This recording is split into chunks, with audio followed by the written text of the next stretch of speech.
Magandang oras mga kababayan, narito na ang pinaka-latest update natin sa magiging lagay ng ating panahon ngayong araw at sa susunod na 24 oras.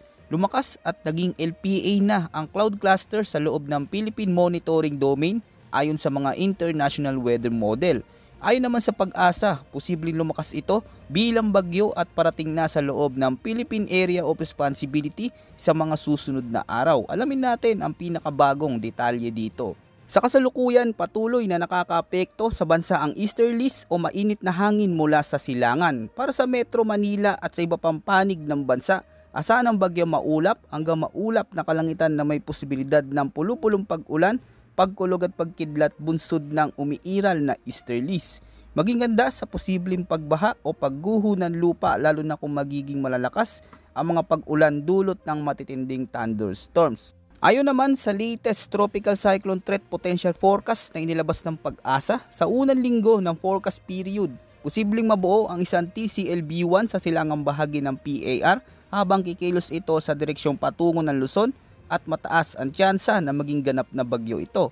Samantala, isa pang TCLB-2 ang posibleng mabuo sa silangang bahagi ng Tropical Cyclone Advisory Domain, ngunit mababa ang posibilidad na ito'y maging bagyo. Pagsapit naman ng week 2 sa ikalawang linggo, ang TCLB-1 ay patuloy nakikilos patungong Vietnam Hainan area at nananatiling mataas ang tsansa na ito'y maging isang ganap na bagyo.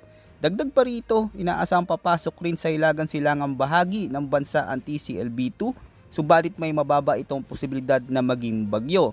Dahil dito kasalukuyang nakataas na ang Tropical Cyclone Threat Potential sa buong forecast period nito. Dumako naman tayo sa ipinapakita ng mga international weather models gaya ng GFS na may long range forecast. Ayon sa lahat ng available na datos, ganap ng low pressure area ang cloud clusters na kasalukuyang namataan sa may bahagi ng Guam. Batay sa pinakauling datos mula sa iba't ibang weather models, mataas ang posibilidad na ito'y maging ganap na bagyo sa loob ng susunod na 24 oras. Kapag nangyari ito, tatawagin ito ng Pag-asa bilang Bagyong Paulo pagpasok sa Philippine Area of Responsibility. Inaasahang papasok sa PAR bukas ng gabi o sa Miyerkules ng umaga at posibleng tumama ang track nito sa Northern Luzon at Central Luzon, lalo na sa Bicol region sa darating na weekend.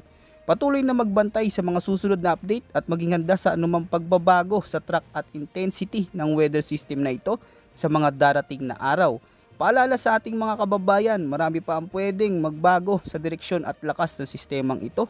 Kaya manatiling alerto at makinig sa mga susunod na abiso mula sa Pag-asa at sa inyong lokal na pamahalaan para sa inyong kaligtasan.